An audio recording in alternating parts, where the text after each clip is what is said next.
sustain and maintain. Defense also can be a deterrence. That means you have weapons not because you want to fight wars, simply because you want to avoid wars. And when you look at any of those things, when you look at those aspects, you find speed is a very important consideration, right? So when you look at speeds, you say today you hear of hypersonic weapons. So that is faster than 5 times the speed of sound. I think all of you students understand speed of sound, right? So typically we have subsonic, which is like lower than the speed of sound. We categorize aerodynamics like that. You have transonic, which is close to or around speed of sound. All of you who travel in airlines today, you will find those aircraft, they travel in transonic region. So they are fast but not very fast. There are some advantages of that. And then supersonic is faster than speed of sound. So there is a sound barrier, and there is a reason why it's important to travel faster than speed of sound. And hypersonics is even 5 times or more than 5 times. Today we are talking of 20 times the speed of sound. That is the kind of speeds. So if you follow the news carefully, you will find that that's an area which is becoming more important, because the reason being, when I talked about deterrence, so you have this Iron Dome or many such systems which prevent a vehicle or a missile from coming and attacking you or hitting you. And so therefore, if you're so fast that by the time you detect that vehicle or that missile, it's already upon you.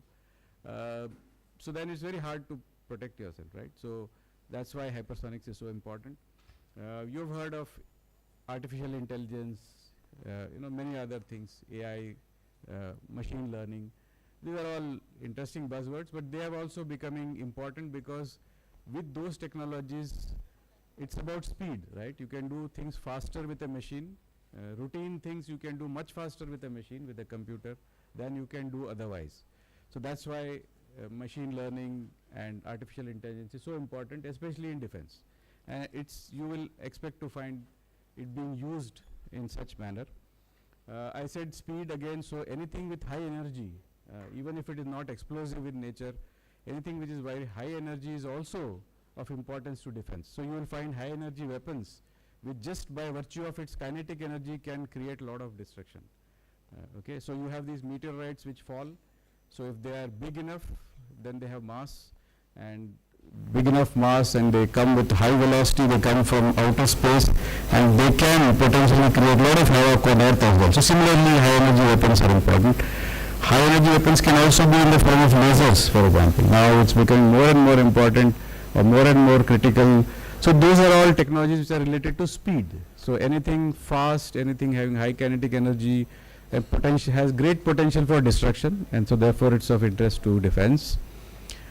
Other aspect of defense is prevention or observation, right?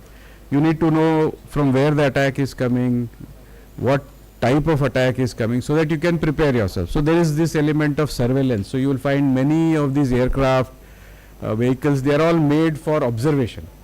So you can have various kinds of sensors like radar. Radar is basically electromagnetic radiation that you send out to see whether anything is coming. Usually metals or objects like that, they will reflect back. So you know something is coming much before it reaches you.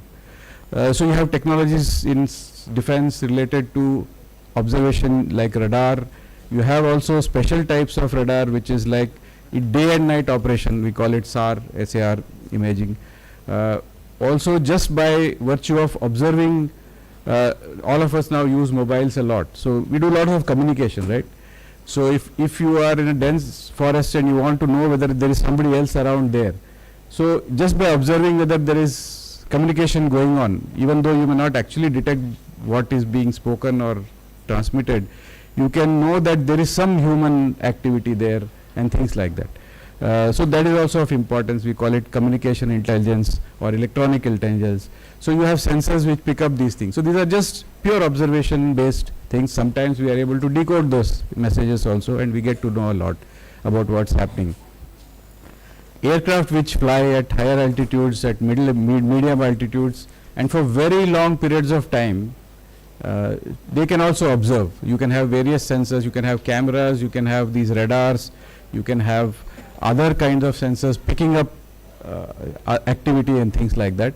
So you also have aircraft which have full of sensors which fly up in the air, and advantage of being up in the air is that you can cover a large area, right? If you are on the ground, you can see a certain thing up to the horizon, a little bit maybe beyond the horizon. But when you are up in the air, the area of coverage is much higher. So clearly, if you have an aircraft which flies at maybe 20,000 feet, 40,000 feet, or even higher, people now are talking of solar-powered aircraft which need not come down at all, because solar power is renewable energy. So you can continue to fly. Daytime when sunlight is there, you will charge the batteries. All of us now use mobiles a lot to fly. We do a lot of communication, not come down at all.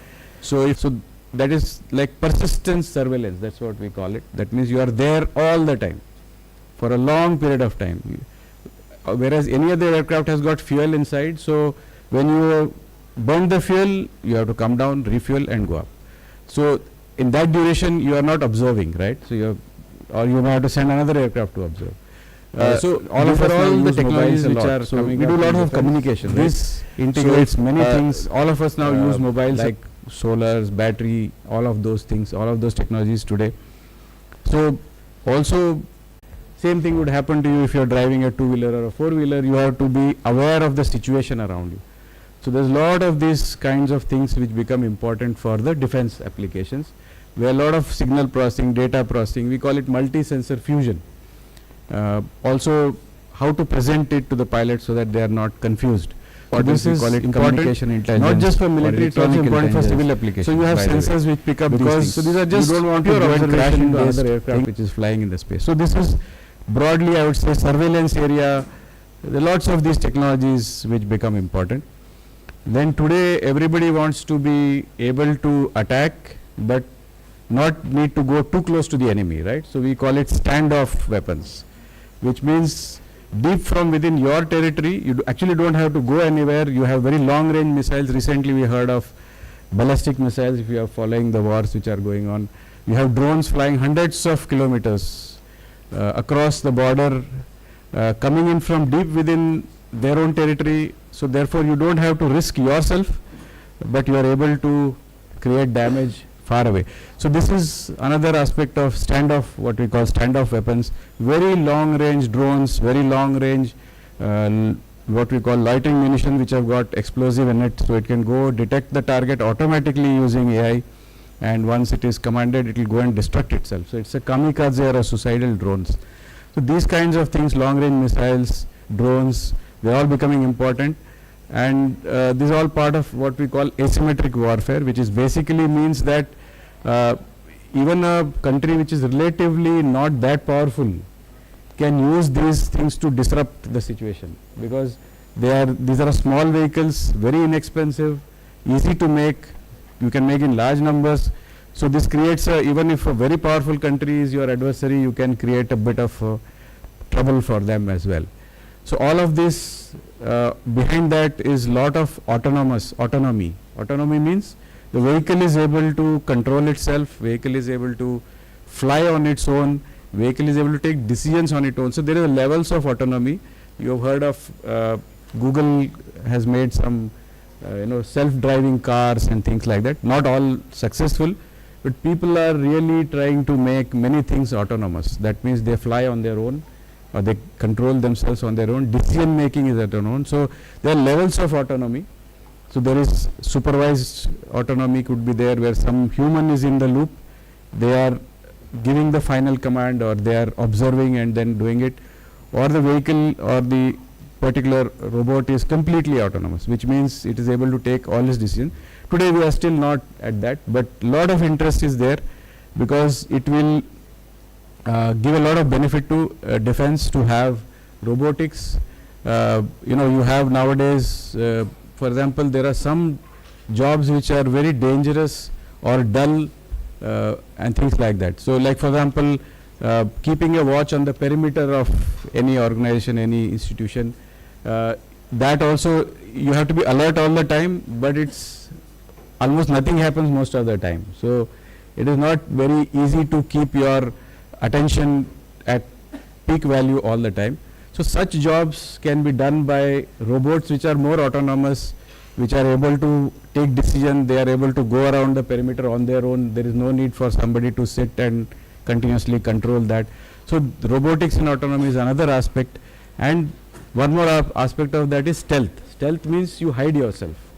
You have seen, I think all of you must have seen many movies, so you see different kinds of things. People hide themselves, they hide vehicles, weapons, all of that.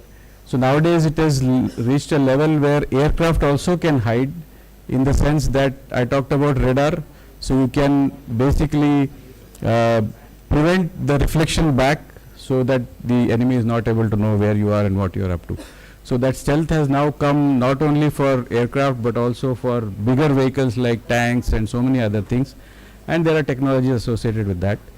So that was about general idea about defense. So I said speed is important, I said the ability to do surveillance is important, ability to have standoff weapons is important, and finally some kind of asymmetric warfare.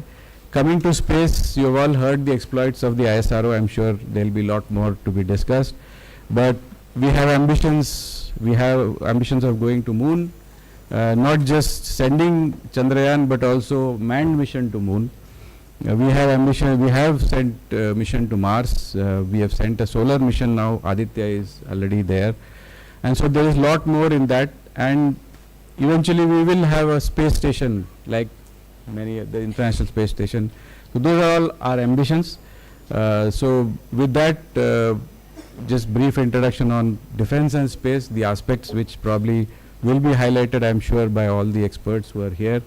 I'll quickly tell you about CSIR and various laboratories within CSIR which are connected with this particular theme, the aerospace, electronics, instrumentation and strategic sector. So I said defense and space is strategic sector. It's of strategic importance. I explained to you why it is so. So we have laboratories which work in all these aspects. They are all related to each other. So let me just quickly do that. So these are the laboratories, and they're all listed out here, but I'll just quickly run you through. So I mentioned about AI, ML. So there is a laboratory now called the Fourth Paradigm Institute, which looks at artificial intelligence, machine learning. It's in Bangalore. It's in NAL campus itself. We also have the Mechanical Engineering Research Laboratory. There are lots of mechanical systems involved in, whether it's missiles, aircraft, civil aircraft, military aircraft, or any other weapon systems, or even space systems. We have the Glass Ceramics Research Institute. So glass is a very special material. It's got some very interesting properties. It's a ceramic material, and there are also, all of you who use glass fibers or have come across fibers of that nature, they're all very useful for high energy lasers. I talk a little bit about that. So very interesting applications there. We have a institute called Central Electronics Research Institute, which looks at very small sensors. All of you have phones, you have MEMS sensors on those phones, micro electromechanical sensors, which tell you whether what's the direction, what's the attitude, what's the acceleration, and so on. They're all very small ones. You have actuators also. Actuators means anything which moves can be termed as an actuator. They work on microwaves. They also work on various other terahertz and so on. We have the Central Scientific Instrumentation Organization in Chandigarh, which works on avionics. Avionics is just like mechanical system. We have electrical and electronic systems. So we call it avionics for aircraft and other vehicles, flying vehicles, optronics as well, and instrumentation. There is a laboratory called the National Physical Laboratory, which is in Delhi, and it has by Act of Parliament the responsibility to all the standards. So anything to do with physics, you need to measure, right? You do engineering, you do science, you have to measure. So measurement is metrology, and metrology means how precise can you measure small things, big things, very large things, whether it's temperature, pressure, any of the physical quantities, you need to measure them accurately so that you can do precise manufacturing, precise engineering, and so on, precise design and so on. So NPL is responsible for maintaining the standards in this country. NCL